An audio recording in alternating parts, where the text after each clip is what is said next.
Gente, são 11 horas e 2 minutos, né? No Rio de Janeiro, nessa sexta-feira, quando a gente tem um encontro marcado falando sobre LDB.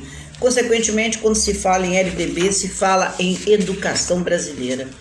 E a educação brasileira, ela passa hoje por um dos momentos mais sérios e severos que possamos imaginar na nossa trajetória. Pois é.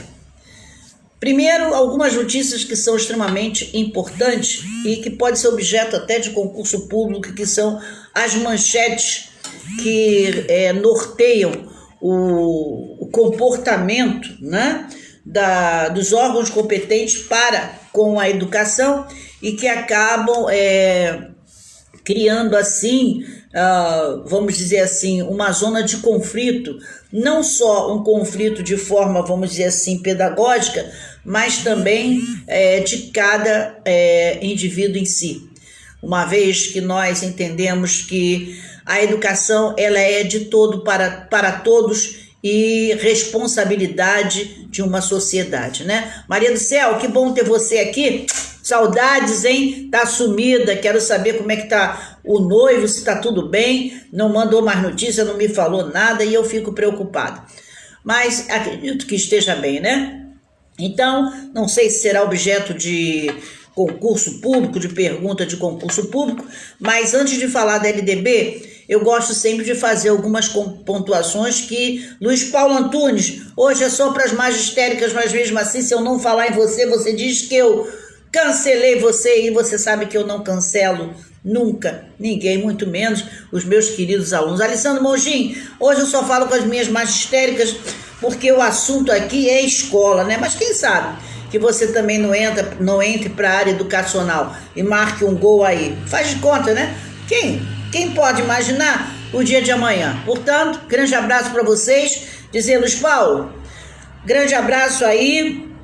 Os tamborins, como é que está da nossa Beija-Flor de Nilópolis e Alessandro Mongin, o cara que sabe tudo sobre o arame de Ricardo e que ele hoje assume a harmonia sendo 01, né? Ontem ele deu uma entrevista belíssima para fora do Rio de Janeiro e isso me enche de orgulho porque surgem novos horizontes e o samba, ele está de norte a sul. Cabe apenas um de nós procurarmos o melhor caminho e provavelmente, quem sabe, fazer um excelente trabalho para dizer, né, que o Rio de Janeiro é realmente terra de bamba, mas estamos sempre prontos, né, para alçar voos que só o poderoso sabe nos dizer. Portanto, parabéns, Alessandro Mongin, pela entrevista de ontem. Eu fiquei só na escuta, né, que eu não conheço ninguém, aí eu tenho que chegar, como diz o samba do Martinho da Vila, devagarinho, né, para não dar aquele negócio, né, aquele mal-estar, falou, a professora Célia entrou, então só na escuta, mas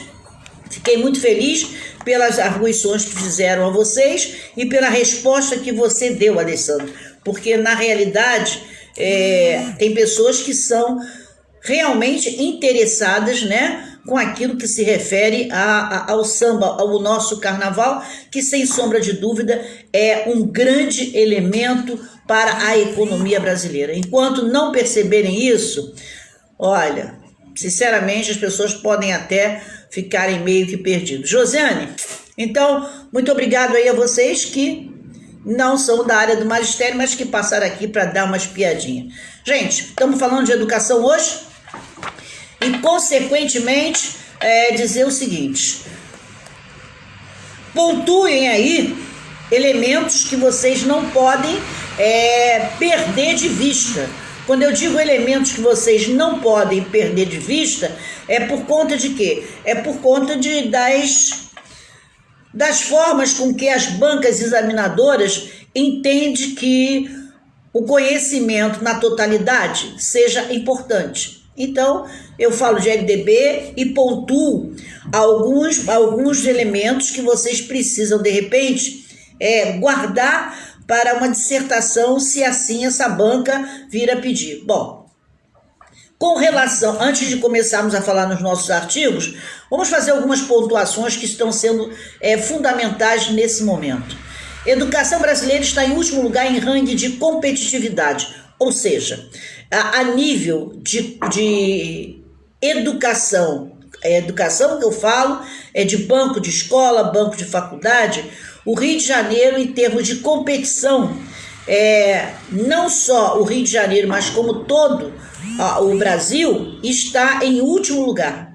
Portanto, e aí justifica muitas das vezes, quando nós chegamos em alguns setores, principalmente nas multinacionais, e nós encontramos o quê? Nós encontramos alguns americanos, né? Que isso aí é mais do que normalíssimo, os espanhóis, mexicanos, portugueses mesmo, que chegam e apreendem, né, o lugar que provavelmente poderia ser de um brasileiro. Isso por conta de quê? De que a nossa educação, ela passa sempre por reestruturações que nunca satisfazem a comunidade estudantil. Isso é um ponto que vocês devem de levar em consideração, por conta de que, enquanto não estivermos sedimentados com a nossa proposta de ensino, provavelmente nós teremos lacunas, e lacunas essa que eu não sei por quantos anos mais nós ficaremos na área educacional prejudicado. Só que uma coisa é importante dizer: quando a área educacional se torna... Isso é um ponto crucial, pode ser um objeto de questão de prova, e que vocês tenham que ficar atentos. Observe o seguinte: no momento em que eu tenho uma educação prejudicada, e aí eu vou mais adiante, a educação ela pode estar prejudicada tanto na pública quanto na particular, porque tudo depende dos seus atores. Aí vocês vão dizer: Josiane, Maria do Céu, como, Célia, depende dos seus atores? Quem? Atores somos nós, professores. Muitas das vezes, tanto faz estar, eu vou reforçar isso, tanto faz estar na escola pública quanto na escola particular. Observem bem, tanto na pública quanto na particular, pode acontecer de nós, professores, não estarmos à altura para proporcionar ao meu aluno, ao alunado, um ensino de qualidade. Faço aí um parêntese quando se fala nesse ensino de qualidade, e vou mais além. Eu estive sempre em escola pública e escola particular, pequena, médio e grande porte, né, nas particulares. E eu posso assegurar a vocês que todas as vezes em que ali eu estava, eu tinha sim eu tinha uma intenção. Qual era a intenção? Se eu estivesse em sala de aula, passar o conhecimento. E aí vocês vão perguntar: e aí? E aí, muito claro, eu, Célia, cumpria com o meu papel. Da mesma forma que eu ensinava na escola de ponta, eu ensinava na escola pública. Mais precisamente, vamos dar um exemplo muito claro, eu lecionava na FATEC, ok? Eu lecionava numa instituição particular, não me cabe dizer o nome por conta de que, até posso dizer, na rede Grame Souza, por que não? Posso dizer sim, não tem problema nenhum, né? Eu trabalhava na FATEC, lecionando a administração, ok? E para um determinado nicho, e trabalhava no Colégio Grame Souza, num curso técnico particular, uma instituição que tinha 4 filiais, e trabalhava na FATEC. Qual era a diferença da FATEC para a Grame Souza? Ao meu ver, para mim, Célia, nenhum. Porque eu saía de casa para ministrar aula. Eu não saía de casa para ministrar aula tomando por base, vamos dar assim, eu vou para o público, eu vou para o particular. Não, isso é uma questão de índole, é fora o íntimo. Se eu vou sair de casa para ministrar minha aula, não justifica eu selecionar o conteúdo por conta de estar numa escola particular ou numa escola pública. Então, a forma do ensino vai depender, vamos dizer assim, do comprometimento que cada um de nós, quando professores, temos. Aí eu ouço sempre dizer: mas a escola pública é um fracasso, a particular não. A pública não pode ser um fracasso se os atores, que somos nós, nela estiver, sejam capazes de ler um script tal qual ele lê o script na particular. Então, hoje se diz que a educação brasileira está no ranking, no último lugar de competitividade. Isso compromete, não é... Quando eu falo educação brasileira, as pessoas colocam a educação brasileira sempre como a fase inicial dos estudos. Não, quando quando dizem, né, a correlação, que isso é uma pesquisa, as informações que eu dou a vocês aqui são fidedignas e são informações que, em via de regra, a CNN, de forma muito criteriosa, faz a exposição de motivos. Então, quando eu falo aqui que se a educação brasileira ela está em último lugar no ranking, vocês não fiquem pensando apenas na escola, veja bem, na escola inicial, porque a escola inicial é a base de tudo. Se essa escola inicial é a base de tudo, se a educação infantil, se o ensino fundamental, se o ensino médio for precário, a pergunta que não quer calar para vocês é o seguinte: quem é esse profissional que vou formar? Porque ele só vai entrar na universidade, ele só vai entrar numa faculdade se ele tiver a mínima condição. E, de repente, ele entra e não sobrevive, porque ainda sobra resquício da ausência de um conhecimento do ensino fundamental e do médio. Então, quando fala que a educação brasileira está no último lugar no ranking para competir, significa que o nosso profissional, veja bem, em todos os setores, em todos os segmentos, está precário. E aí, nós temos a possibilidade de ver o quê? Nós temos a possibilidade de ver prédios caindo, nós vemos a possibilidade de ver pessoas em posição de decidir prejudicar outros por falta de conhecimento. Nós acabamos vendo muitas das vezes, estamos nesse momento, medicamento sendo receitado sem sequer tomar o cuidado para saber se é eficiente ou se é eficaz. Isso tudo vamos dizer assim, é a ponta do iceberg para que a gente possa entender que a cultura brasileira, se ela está no último lugar, justifica.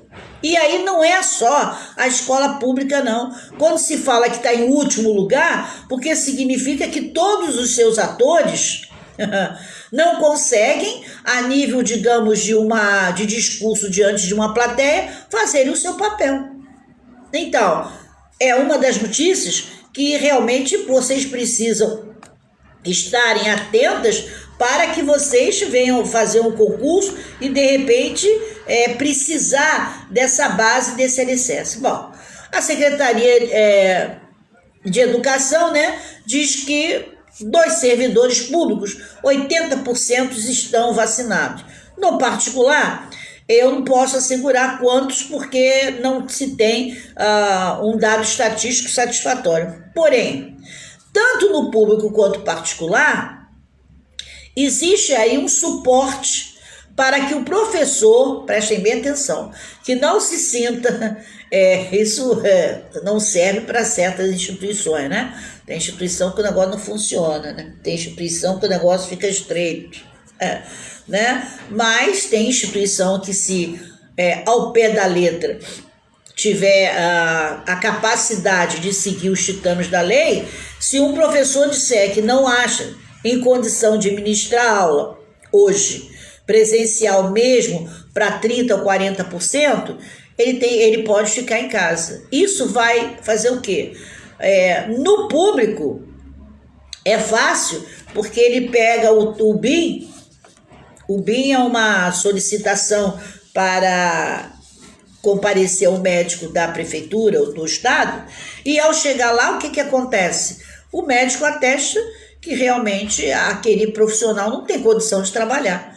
Agora, no particular, ele está fadado aí dizer que não tem condição de trabalhar e ser convocado para onde?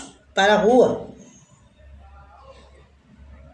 ser convocado, não naquele momento, mas logo em seguida ele vai para a rua, porque nenhum patrão vai manter. O Estado é uma coisa.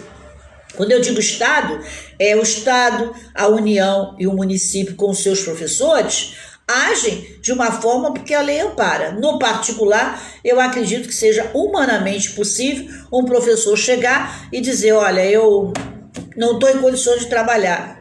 No primeiro momento ele vai dizer, vai tacar-lhe falta. E aí vai gerar uma situação, um processo, seja lá o que for, que vai complicar. Catiane, queridíssima, prazer, obrigado por você estar aí e fica de olho aí nas nossas anotações. Depois você, como eu deixo sempre na página, né, do secretário escolar, você, por favor, dá uma olhada, porque são elementos que podem ser objeto de concurso público, né? Bom, sabem vocês também que com a pandemia, a maioria dos jovens estão enfrentando ansiedade. E essa ansiedade diz que boa parte do alunado, e um detalhe, tanto no público quanto no particular, boa parte desse alunado não está querendo frequentar as aulas.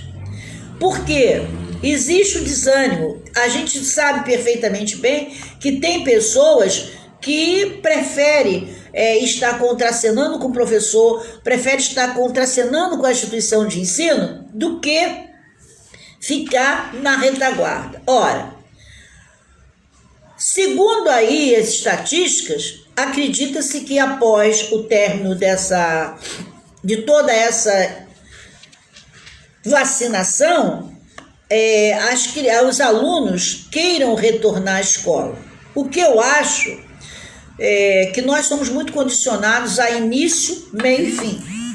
Todos nós somos condicionados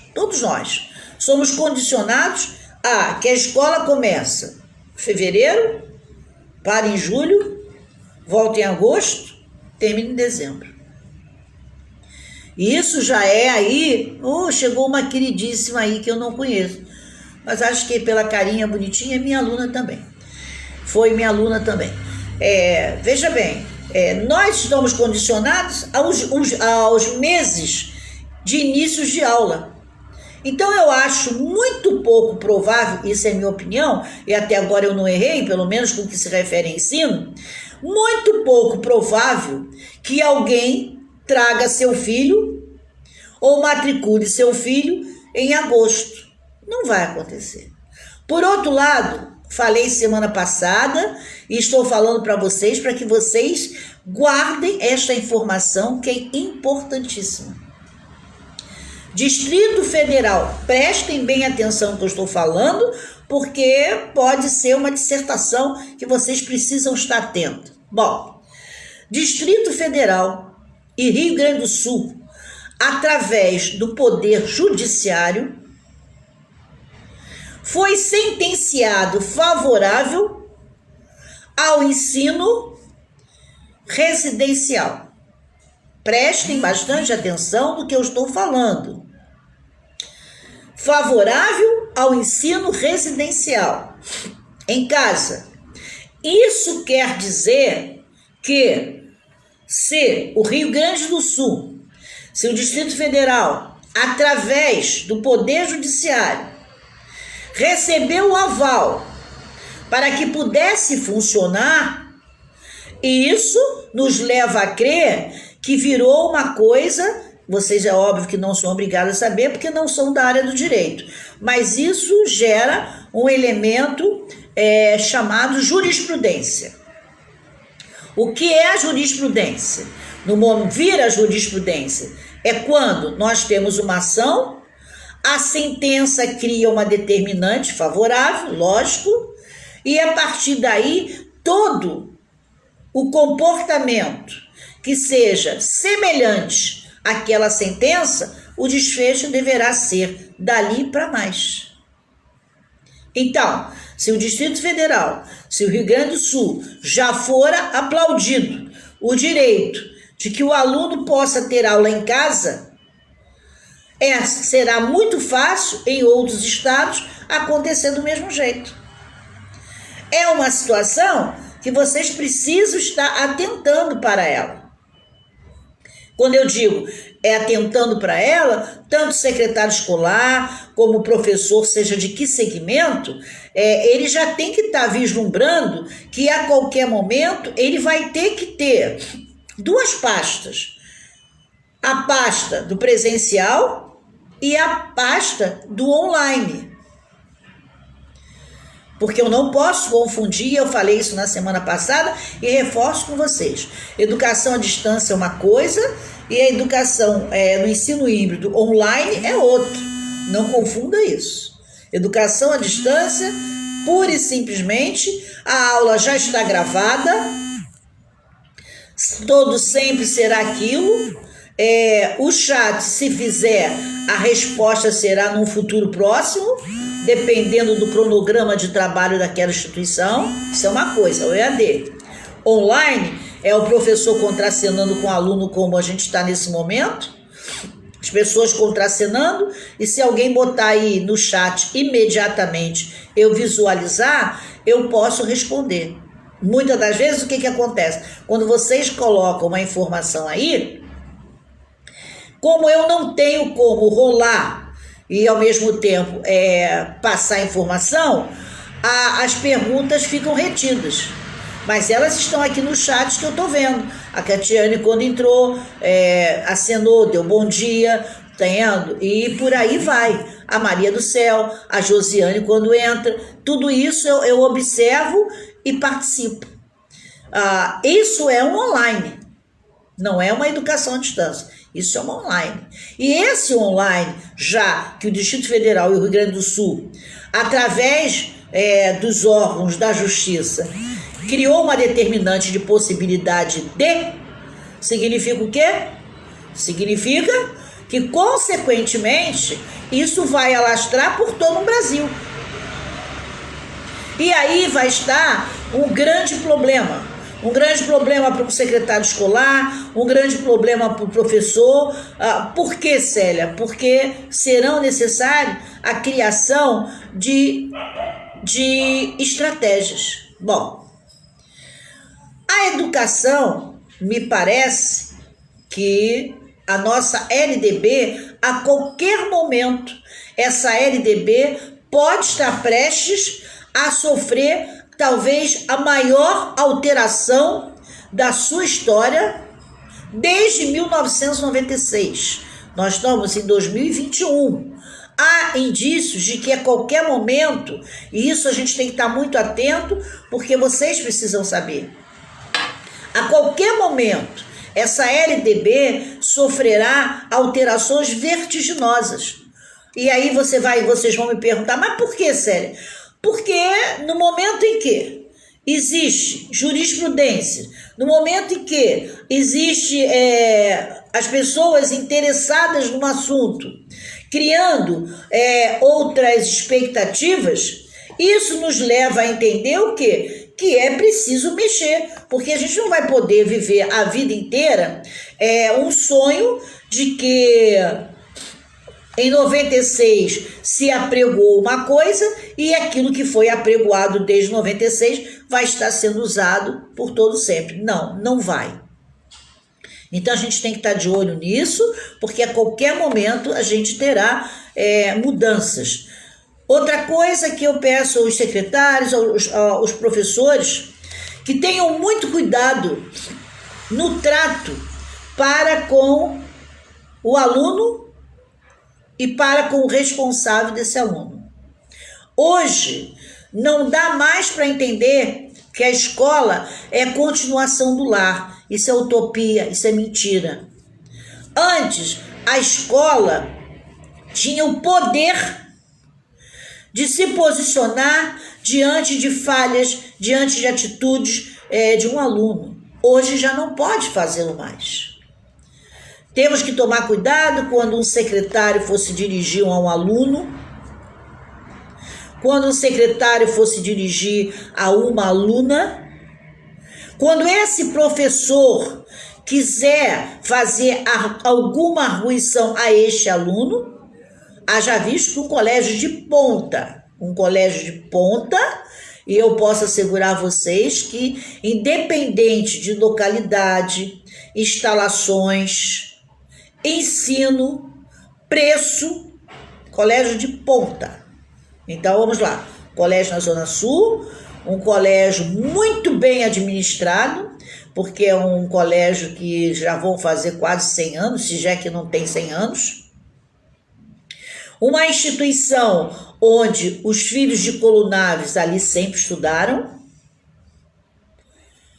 Pois bem, 2 profissionais de ponta, né? Inclusive a direção pedagógica e o coordenador, que sempre cai para conta deles, né? Foram exonerados de seus cargos por conta de uma coisa que foi o não, olha só, a falta de atenção para com este aluno. E aí criou-se uma situação de um assédio moral entre as alunas reclamaram na direção, a direção, por sua vez, só o juízo vai responder e eles também juízo, demonstraram que foi omissa. Em síntese, a justiça condena uma escola de ponta, não é a escola que, não, escola, vamos dizer que hoje esteja na casa, não sei, dos seus 2.000, 3.000 reais mensais, é uma escola de ponta, é uma escola que está na elite da elite, foi condenada, os profissionais foram para a rua, né? E com certeza uma imagem, cuidado, uma imagem de quase 100 anos, em um dia a história começa a ficar prejudicada. E vai levar pelo menos uns 5 anos para poder consertar esse rombo. Então, vocês cuidado, porque a escola de hoje não é mais a escola de ontem. A escola de ontem ela era imexível. A instituição de ensino, ela tomava a diretriz que queria tomar. Hoje, ela fica pautada nos direitos que Deus sabe de onde vem e que você não pode fazer absolutamente nada. Então, quem trabalha em escola, tenha muito cuidado. Secretário escolar, quando for atender uma aluna, não atenda sozinho. Não atenda sozinho. Procure estar sempre próximo e sempre exigindo a presença de um colega para que você nunca esteja sozinho. Professor, muito cuidado quando for se dirigir a um pai de aluno com relação ao aluno. Eu sempre sofri muito isso, porque eu sou muito direta, então sabe como é que é, né? Como diziam, né? Grossa.com, eu sempre fui muito direta, eu não sei nem como eu não fui processada tantas vezes. Nunca fui, só acho que realmente nunca fui, não. Mas eu sempre fui tiro, porrada e bomba. Eu sempre entendi que nhenhenhen e mamãezada não leva ninguém a lugar nenhum. Só que hoje, o tipo de profissional como eu não é bom mais estar na linha de frente, porque a qualquer momento vai parar na justiça. Porque hoje a escola passou a ser um grande vilão financeiro para aquele que não tem o que fazer. Então, qualquer coisa ele mete danos morais. E aí paga-se. Então, atento para esse detalhe. Bom, vamos falar aqui hoje no artigo 10. O artigo 10 da LDB, anotando aí, hein, por favor. O artigo 10 da LDB, ele fala em organização, definição, elaboração, autorização, baixa em normas e, vamos dizer assim, o artigo 10, ele pontua observem bem o que eu estou falando, o artigo 10, ele pontua todos os elementos fundamentais para que a educação tenha condições de caminhar observando objetivos que são fundamentais. Então, o artigo 10, ele fala em objetivos fundamentais. O artigo 10 fala em objetivos fundamentais, onde ele fala que tem que haver a organização dos municípios.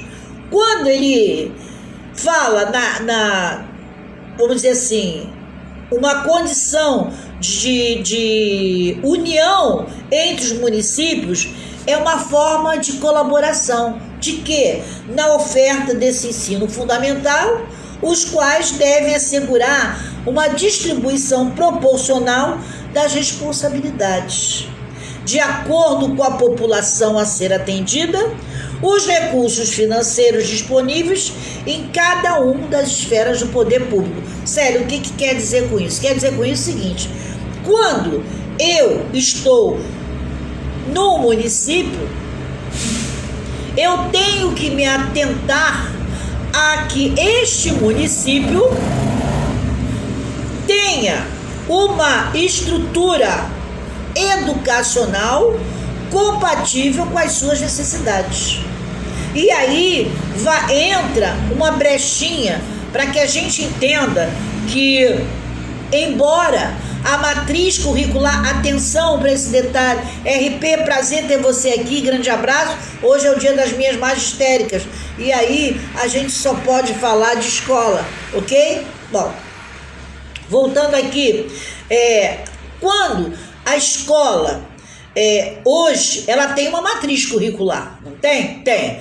Então, nós já sabemos que todo o território nacional vai trabalhar com aquela matriz curricular. Vai, ponto, legal, vai sim. Porém, eu tenho que tomar por base o espaço físico que eu esteja.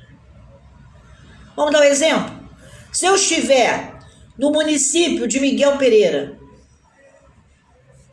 Miguel Pereira é considerado um dos melhores e maiores climas, né, que nós temos dentro do Brasil. Ali o clima é perfeição.com. E eles vivem de quê, Célia?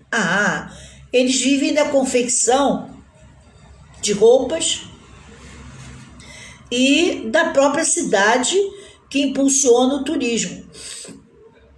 Aí eu vou perguntar a vocês: a aula que eu der, digamos, de biologia, a aula que eu der de história, de geografia, eu tenho que pontuar o quê? Aquele município. Eu tenho que falar em tipo de vegetação, eu tenho que falar no clima, eu tenho que contar a história daquele município, Miguel Pereira. Eu tenho que mostrar para as pessoas o que tem naquele entorno, em virtude de ser um município, uma cidade que tem um nicho específico e, consequentemente, as visitas estão em torno desse nicho específico. Então, ali, cabe eu falar de gado? Eu tenho que falar, é um elemento cultural, né? Em algum momento eu vou ter que falar. Mas eu sei perfeitamente bem que eu tenho ali outros valores que vai ajudar a sustentar esse turismo. Então, eu tenho que ter um ensino que eu possa trabalhar com a matriz curricular que o Brasil inteiro trabalha, mas dando ênfase a tudo aquilo que vai me dar sustentação base para o meu, vamos dizer assim, o meu elemento financeiro principal, que é o turismo. Então, o município, ele ao receber sua matriz curricular, ele tem que cumprir? Sim, ele tem que cumprir, mas ele tem que ter um espaço para dar ênfase ao suporte de vida para os habitantes daquele município. Assim que tem que ser, não pode ser diferente. Ainda, no artigo 10, ele fala, a LDB fala em elaborar e executar políticas e planos educacionais em consonância com as diretrizes, como eu acabei de falar para vocês. Autorizar, reconhecer, credenciar, supervisionar e avaliar, respectivamente, os cursos das instituições de educação superior e os estabelecimentos de ensino do sistema de ensino. Ou seja, ali, né, aqui no artigo 10, ele fala, e eu estou dizendo a vocês, que é os objetivos fundamentais para que possa ter uma... Olha, Nilza, tudo bem? Obrigado por você, pedagoga também. Que possa dar suporte, né, consequentemente, a toda uma propositura da LDB. A LDB, ela fora criada com toda certeza para que tivéssemos ali alicerçado os comprometimentos e compromisso do Estado, quando eu digo Estado, a nação propriamente dita, para com uma sociedade. Essa sociedade que por si só, muitas das vezes, por ser omissa, ela também emperra um processo de progressão, assim eu entendo, de progressão no que se refira a estratégias de benefício para essa educação. Não se tem como hoje, isso está muito claro, não se tem como hoje acreditar que eu vou trabalhar com o aluno nas mesmas bases de quando foi criada a 9394/96 da LDB. Até porque,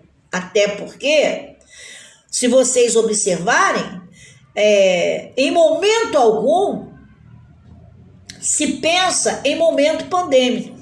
A Constituição Federal pensa.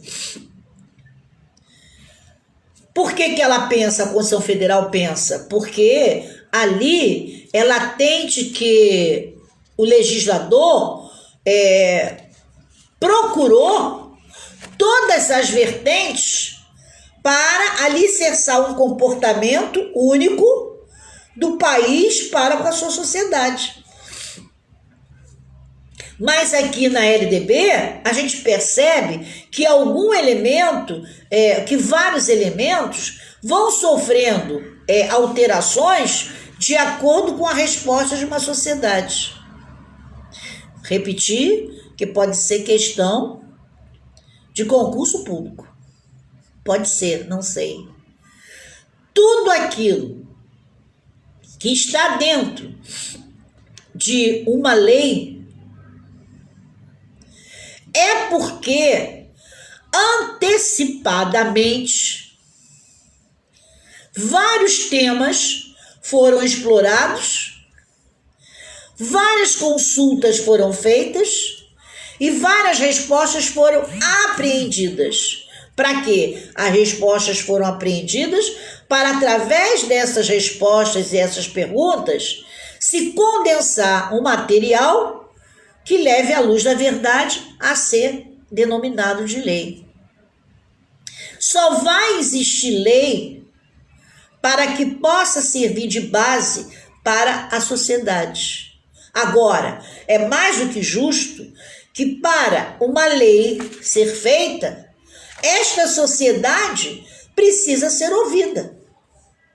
E se vocês observarem, de 1996 para cá, quantos professores foram ouvidos para reestruturar a LDB?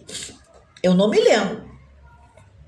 Existem elementos isolados. E hoje, por conta deste ensino prejudicado do jeito que está, o ensino híbrido, muitas coisas deixam de ser verdade absoluta. No ano retrasado,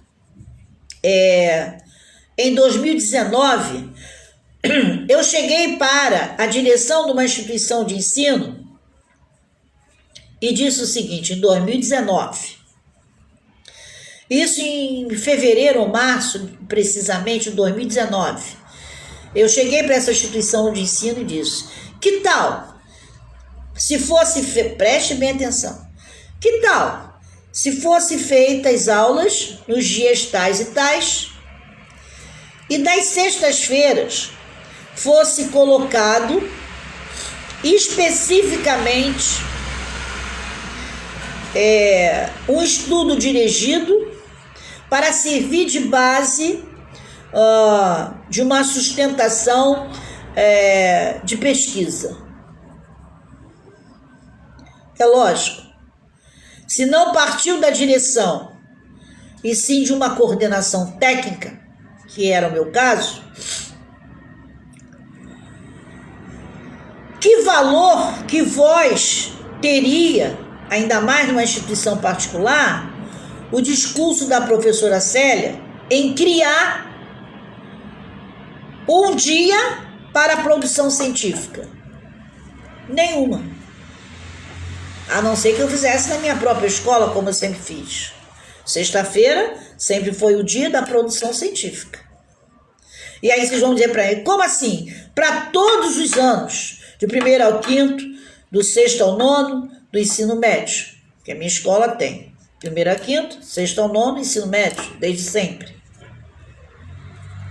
Mesmo estando afastada dela, a sexta-feira era sexta-feira, como ainda é, para a produção científica. Essa produção científica, o que eu quero com isso?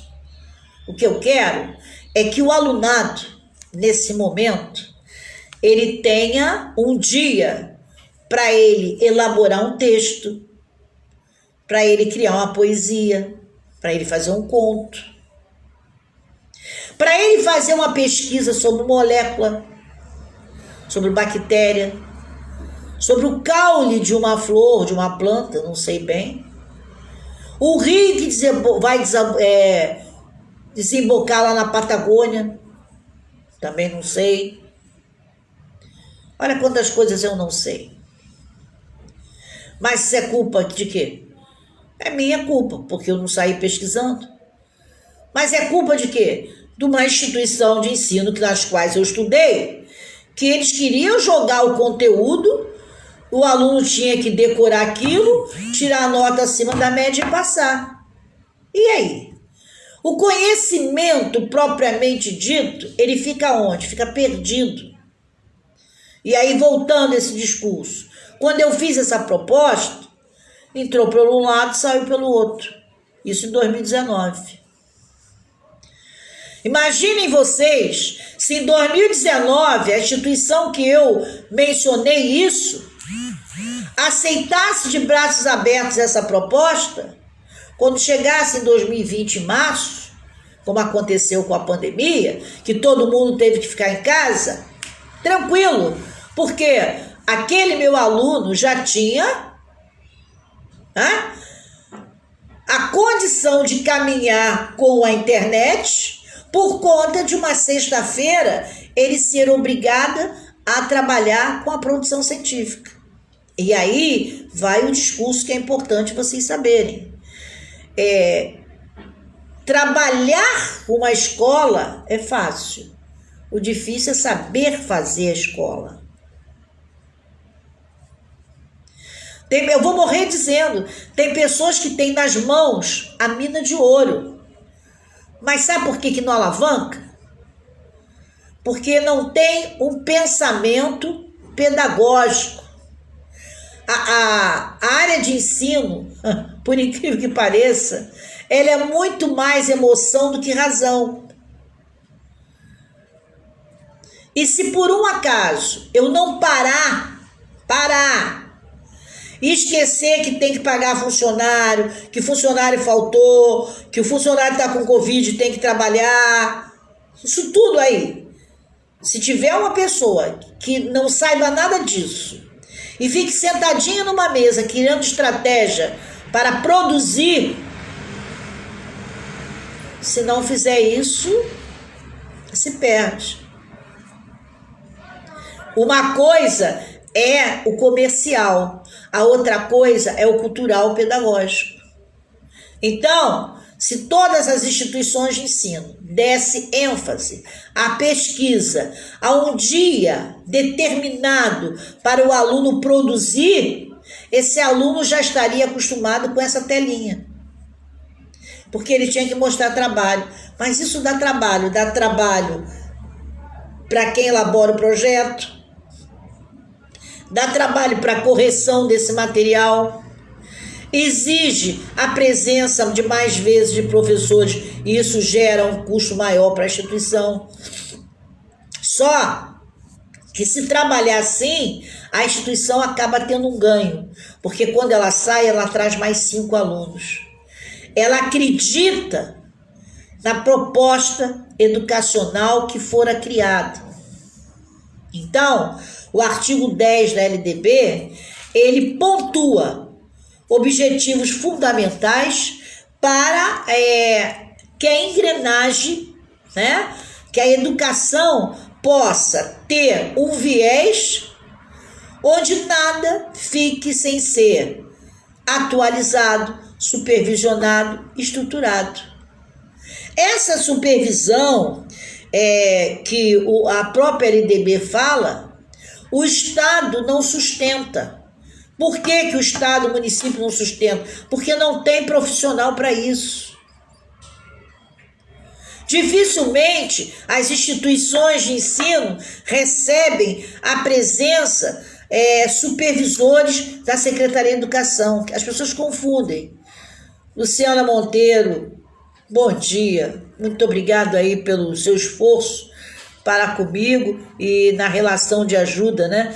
Porque as pessoas precisam, sim, ser ajudadas, independente do que elas tenham ou não tenham, né?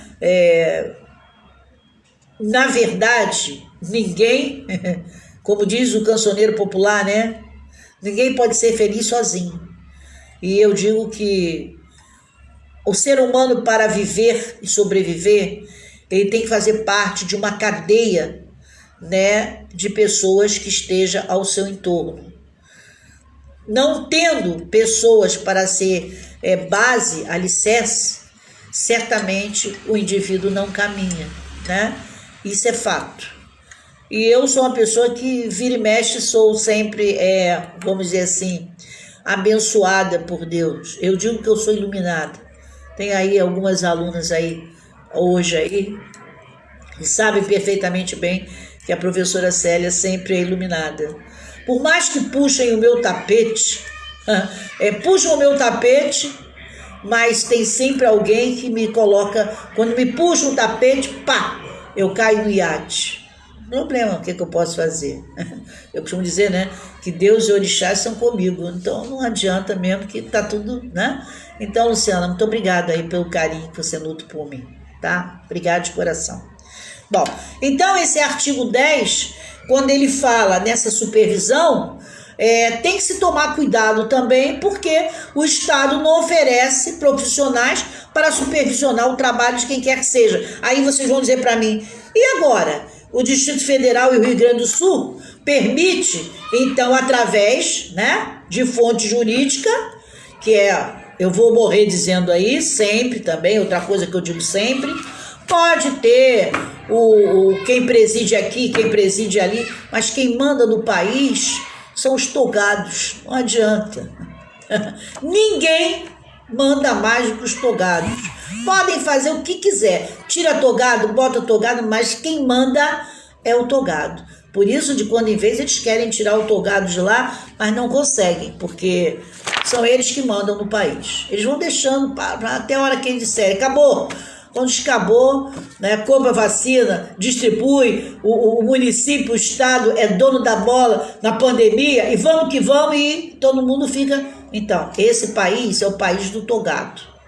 Botem na cabeça isso. Quem manda são os togados. E aí, nesse momento, né, eles criam algumas determinantes para com o ensino. O aluno pode estudar em casa, né? E a justiça dá o aval. Só que para o aluno estudar em casa, os estados criaram também uma metodologia de supervisão. Resta saber, né? No Rio Grande do Sul eu sei que funciona. E por incrível que pareça, também em Brasília funciona. Não sou direita nem sou esquerda, mas lugarzinho bom para se morar é Brasília. Lá tudo funciona. Você anda na rua, tá lá, quer atravessar uma Presidente Vargas, os carros param para você passar. Você se sente até, né, a rainha da cocada. Poxa, o carro parou para mim passar? Não, porque é uma cultura. Você não joga lixo na rua. Enfim, ali é lugar para se morar.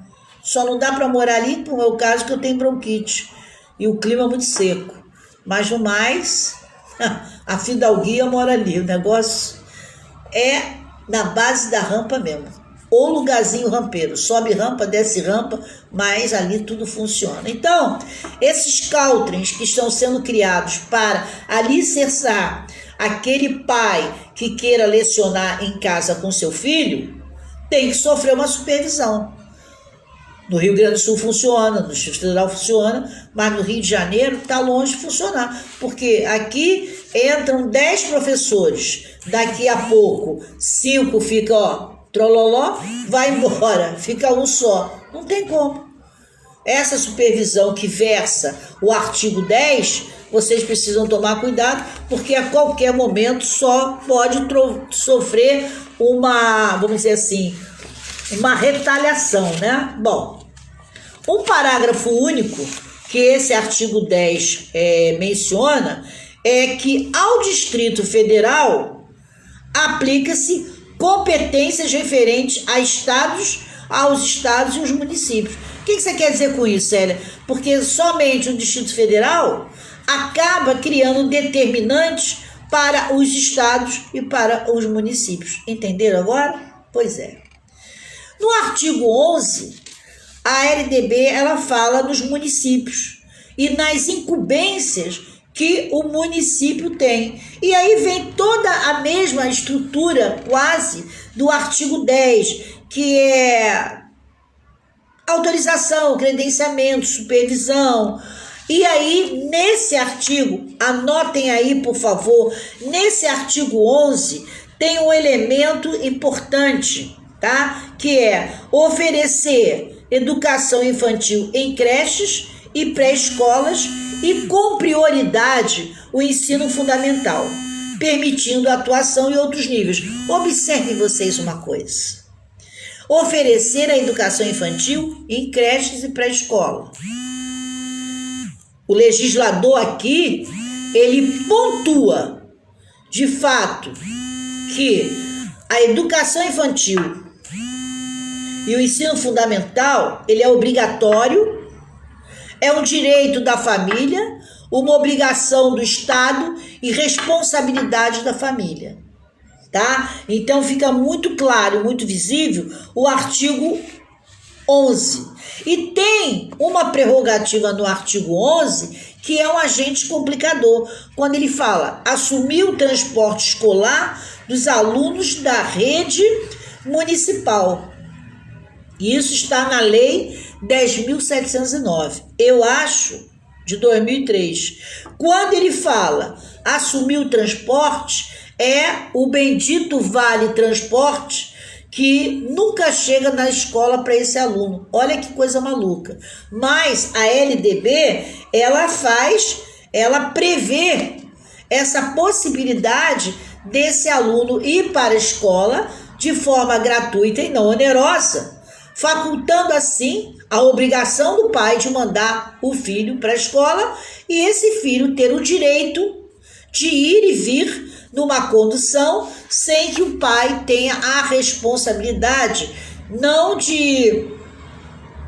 responsabilidade em si, de desembolsar mais esse numerário para o seu filho ir para a sua escola pública. Bom, no artigo 12, ele fala que os estabelecimentos de ensino respeitam as normas comuns e ao sistema do ensino. Ora, o artigo 12 diz o seguinte: você tem a escola, ou você é gerente dessa estrutura, né, na qualidade de particular, Ou você é o diretor no público, mas você tem que ler numa mesma cartilha. Ou seja, tudo aquilo que você ensina na pública, você ensina na particular. Aí volta no discurso anterior que eu falei para vocês. Sempre nós teremos aqui a certeza de que nós temos um ensino unificado. A escola pública e a escola particular, ela não sofre nenhuma alteração, nem se estabelece, prestem bem atenção, concurso público. A escola pública e particular, ela tem a obrigação de proporcionar o mesmo ensino. Está em lei, está documentado, não pode se agir de forma diferente. Então, a mesma aula, prestem atenção, a mesma aula que o aluno tem que ter no público, efetivamente tem que ter, chegando aí Lídia Quadros, né, a grande cantora, né, do cancioneiro popular, e um grande destaque na ala dos compositores do Grêmio Recreativo Escola de Samba Portela. Meu carinho, meu respeito, dizer que é muito bom ter você aqui. Bom, então, consequentemente, se nós tivermos aí um grande entendimento, já sabemos que as propostas pedagógicas, tanto da pública quanto particular, seguem um viés único que está intrínseco no discurso do artigo 12 da nossa LDB. Agora, se cumpre ou se não cumpre, é aquilo que eu falei inicialmente. Vai depender muito do seu professor ao sair da sua residência e dizer: eu vou cumprir com o meu papel na qualidade de educador. É uma outra situação. Professor, na vida, todos nós somos. Todos nós ensinamos alguma coisa. Às vezes até num texto mal criado, eu ensino alguma coisa para alguém. Às vezes, o olhar de um moribundo na rua para nós, ele está nos ensinando alguma coisa. Ele está nos ensinando que é preciso olhar de uma forma mais atenta para o futuro.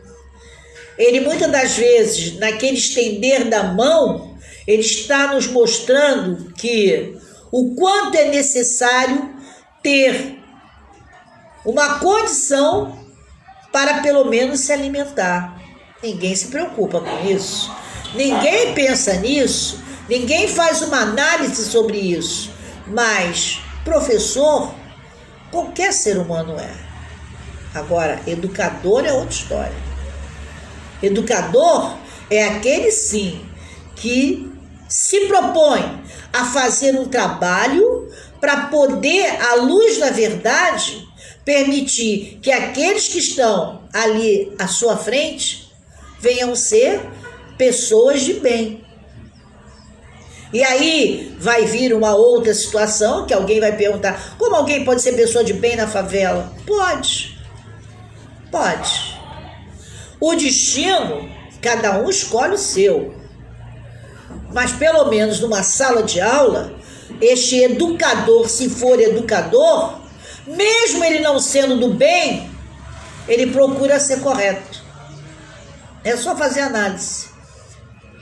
Tem pessoas que costumam dizer o seguinte: é melhor morar dentro de uma comunidade do que morar no asfalto. E isso é um outro discurso que, se a gente fizer uma análise, às vezes eles não estão errados. Tirando os fogos de artifício, né, e as incursões muitas das vezes desnecessárias, acabando levando alguém a falecer, no mais, seja correto e more na comunidade. Porque para o incorreto tem lugar, hora certa e pessoas determinadas. Ponto. O assunto é assim que funciona. Bom, então o artigo 12, ele se prende exatamente ao que pode ser, ao que se vem a promover, ao que vai se articular ainda mais com a família. E nesse artigo 12 se pontua bem quando se fala articular com as famílias e a comunidade, criando processos de integração da sociedade com a escola. Entenderam bem? Só tem razão de ser um projeto a nível cultural, educacional, se a comunidade, quando eu digo a comunidade, é a família, estiver dentro dessa escola. Se a família não estiver dentro dessa escola, para poder contribuir e entender a mecânica pedagógica, certamente esse projeto será falho e não servirá para uma comunidade. Uma coisa é eu vislumbrar uma necessidade aos olhos de quem está no asfalto. Muito simples. Eu chegar, tem que ter isso, pode ter aquilo, pode botar aquilo. Pode, né? É mais uma patricinha chegando que pode tudo. Mas será que pode? Será que aquilo que eu quero propor dentro do projeto vai ser satisfatório para aquela comunidade? Eu só vou saber se eu viver dentro da comunidade. Aí você vai, então você vai ter que morar dentro da comunidade para conhecer? Eu não preciso morar, mas eu preciso trabalhar, atuar, e aí entra o papel do ator. Eu vou atuar como um profissional que vai trazer essa comunidade para a minha escola e ali conversar com a comunidade e no final entender exatamente quais são as necessidades daquela comunidade. Enquanto isso não for feito, certamente estará dando tiro no escuro. Aí diz alguém aí, os políticos, mas nós construímos 900 creches, não sei o que, bababá. Pergunta que não quer calar. Quantos psicólogos sobem à comunidade para dar suporte a essa creche? Nenhum. Porque a Patricinha vai dizer, não, eu não vou subir. Eu não vou subir. Eu não vou poder estragar meu sapato. Eu tenho medo. Eu não sei. É muito alto. Eu tenho problema de labirintite. Eles criam 500 obstáculos e as creches ficam lá, o Deus dará. Resolveu alguma coisa? Vai ser o quê? O depósito.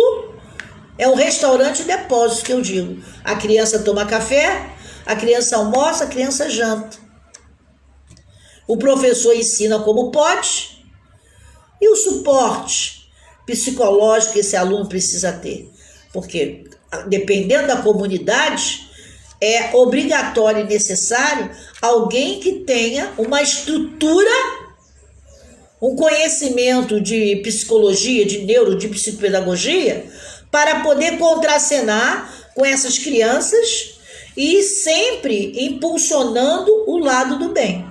Porque se eu não fizer isso, eu estou fadada a ver daqui a 5, 10 anos mais um númerozinho na estatística e, como eu ouço, já ouvi muitas vezes, foi meu aluno, foi meu aluno. Aí fica aquele bichinho comigo. E o que você fez por esse aluno? Nada, porque eu ia para lá, repito, como eu falei na minha tese de mestrado, você ia para lá e fazia do aluno o senta, cala a boca e copia. Uma escola da comunidade, ela tem que ter plus, né?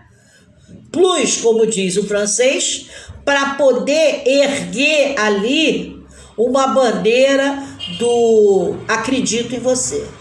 O lema da bandeira tem que ser acredito em você. Se cada comunidade tivesse uma bandeira acredito em você, fincada ali, criando um projeto específico, não adianta eu vir com um projeto que eu coloco dentro da Rocinha, querer colocar dentro de Vigário Geral. São, vamos dizer assim, são possibilidades totalmente diferentes. Então, como diz o outro, cada caso é um caso. Não há espaço para que eu venha pensar em utilizar dos mesmos artifícios em prol de comunidades que estão em lugares totalmente diferenciados. O grande barato está aí. Então, no artigo 12, ele faz essas pontuações. Quando ele diz informar pai e mãe, que são conviventes com seus filhos ou não, sobre a frequência e o rendimento escolar. Isso é um ponto fundamental no artigo 12. Preste atenção ao concurso público. No artigo 12, ele fala também que a falta e o rendimento escolar deve ser comunicado àquele que se diz responsável pelo aluno. Pode ser pai, mãe, tia, avó, responsável. Não necessariamente, tá, o pai ou a mãe. E sim aquela pessoa que se diz, entre aspas, tutor deste aluno dentro de uma instituição de ensino. Ok? Então, o artigo 12, ele tem uma pontuação maior ainda quando ele fala notificar ao Conselho Tutelar do município a relação de alunos que apresentam quantidade de falta acima de 30%. Então, se o aluno faltou mais do que 30% à escola, é obrigação da direção dessa instituição de ensino comunicar ao Conselho Tutelar para quê? Para que o Conselho Tutelar busque os responsáveis dessa criança e perguntar o que está acontecendo com essa criança. Então, anotem aí, Catiane França, por favor, anote aí, e todos os outros que queiram fazer seus concursos públicos. O artigo 12, ele tem elementos mais do que essenciais na LDB que dá sustentação à base educacional. Anotem isso, não esqueçam disso. Nesse artigo 12, ele traz pontuações importantíssimas, como o que ministrar, a forma com que tem que ser ministrada. Ele fala da responsabilidade dos responsáveis e está ciente e consciente do que acontece com aquele aluno dentro da escola, isso é fundamental. A presença do Conselho Tutelar a ser acionado quando esse aluno falta mais do que 30%, ou seja, a escola ela tem a responsabilidade de proporcionar a este aluno uma base de sustentação para que ele não deixe de frequentar a sua escola, ok? Então, essas medidas que o artigo 12 apregoa, o legislador da 9394/96, que é a LDB, ele foi muito feliz quando ele amarra ali o compromisso com a escola, com a criança ou com o aluno e com o seu responsável. Agora, esse compromisso está atrelado a um encontro permanente com o Conselho Tutelar.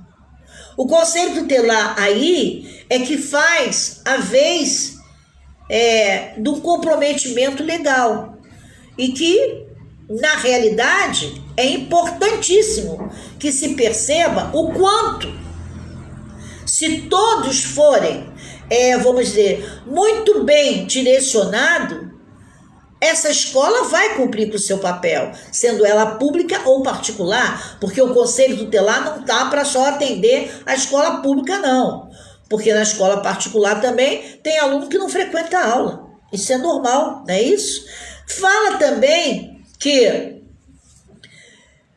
o ambiente escolar seguro, ele tem que ter uma prevenção e enfrentamento de uso e dependência das drogas. Então, cuidado, quem vai fazer concurso público, pontua o artigo 12, porque ele fala dos cuidados que a escola tem que ter, inclusive, no final, ele arremata mencionando as drogas que está na Lei 13.840. A Lei 13.840, ela versa exatamente sobre essa situação que envolve droga. A droga, ela quando chega na instituição de ensino, ela chega muitas das vezes não só por meio daquele aluno. Ela pode chegar de várias outras formas. Então, a gestão da instituição de ensino, ela tem que estar pronta e prestes a entender o quanto é necessário estar de olhos abertos para a droga. Como o próprio nome diz, a droga, ela leva muitas das vezes, ou todas as vezes, há um déficit, né? Há um déficit significativo na vida de uma sociedade. Quando eu tenho diante de mim um drogado, eu tenho dentro da cadeia produtiva, quem estudou economia bem sabe disso, um elemento que vai ser um prejuízo para os cofres públicos. Porque quanto mais drogado eu tiver, menos circulação do dinheiro lícito eu vou ter. E isso vai mexer com os cofres públicos, arrecadação e por aí afora. Bom ver vocês, 12h e 12 minutos, falei demais da conta. Sexta-feira que vem nós continuamos no artigo 13, né? Obrigado pela presença, pela audiência, dizer para vocês que foi muito bom ter vocês aqui, e eu acho que esse é o momento em que a gente troca aí as nossas figurinhas, né? Por conta dos ensinamentos da LDB, e graças a Deus a gente teve mais uma sexta-feira que eu acredito que tenha sido proveitosa. Portanto, todas as sextas-feiras nós temos aqui sim um encontro marcado com a cultura. Então eu espero vocês enquanto estivermos falando de LDB. Ao término de eu pontuar os 92 artigos da LDB, nós vamos passar... Acabando de chegar aí, professor Marconi. Ele chega no final, mas chega. Mas tudo bem. Passando para vocês que após o término vamos dizer assim, da leitura comentada da LDB, eu vou pontuar todas as leis que preenchem a LDB. No caso aqui, quando eu falo para vocês com relação às drogas, eu vou falar sobre a Lei 13.840. Eu não vou deixar de mencionar todas as leis para que a gente tenha uma base de sustentação de conhecimento, tá? Bom, 12h e 14 minutos na cidade do Rio de Janeiro, como eu digo, a cidade mais bonita do Brasil, que está do mundo, né? Eu sou carioca. E aqui fica o meu carinho pela minha cidade, o meu respeito por todos vocês que de quando em vez perdem o tempo de vocês para me ouvir e assistir. Portanto, Josiane, muitíssimo obrigado, né? É um prazer imenso ter aí vocês, Gaúcha, Nice, RP, Catiane, meu Deus do céu, é tanta gente que vai entrando, que vai saindo, Luiz Paulo, é tanta gente que dá o seu ar da graça e que acabam, Luciana, muitíssimo obrigado, acabam sempre dando maior atenção a esse discurso simplório aqui da professora Célia. Eu só posso dizer para vocês, muito obrigado, que vocês tenham uma semana maravilhosa, como o final de semana maravilhoso, com muita paz. O Papai do Céu proteja a nossa família sempre. Cuidado que está vindo aí essa variante severa, né? Que a gente não sabe aonde isso vai parar, mas Deus é bom, né? E Ele estará nos protegendo, porque sem Ele, quem seríamos nós, não é isso? Muito obrigado, bom final de semana e até segunda-feira, se Deus quiser, que nós continuamos falando sobre Getúlio Vargas. Então, a nossa programação segunda-feira, nós estamos falando dos presidentes do Brasil, nessa série. Na terça-feira, nós temos sempre um grande estado e certamente estaremos falando do Maranhão, né? Terra da Marrom, da Alcione. Na quarta-feira, o bairro será Santa Cruz. Quinta-feira, aí é surpresa, porque o samba e o carnaval é sempre um expoente maior. E na sexta-feira, nós teremos nada mais nada menos do que o nosso encontro com a nossa LDB. Bom ter vocês, muito obrigado, cuide-se, Josiane, tome conta dessa criança direitinho. Nilza, fique em casa. Lígia Quadro, fique em casa também. RP, não saia de casa. Luiz Paulo, nada de fazer bobagem por aí. Alessandro Monjinho, muitíssimo obrigado e até segunda-feira, se Deus quiser. Luciana, obrigadíssimo por todo o carinho que você tem para comigo. Muitíssimo obrigado. RP, bom ter você, tá? Alexandre também. E até segunda-feira, que se Deus quiser, nós temos aqui um encontro marcado. Beijo, beijo, beijo. E muito obrigado. Descansem, porque sábado e domingo é para ficar em casa com o familiar. água, sabão e gel e a máscara, porque essa fantasia, Deus sabe quando, não existirá mais. Até segunda-feira, se Deus quiser. Beijo, beijo, beijo. Fui, hein? Falei e ponto. Professora Célia Franco, segunda a sexta, de 11 ao meio-dia, aqui no nosso Facebook. Tchau.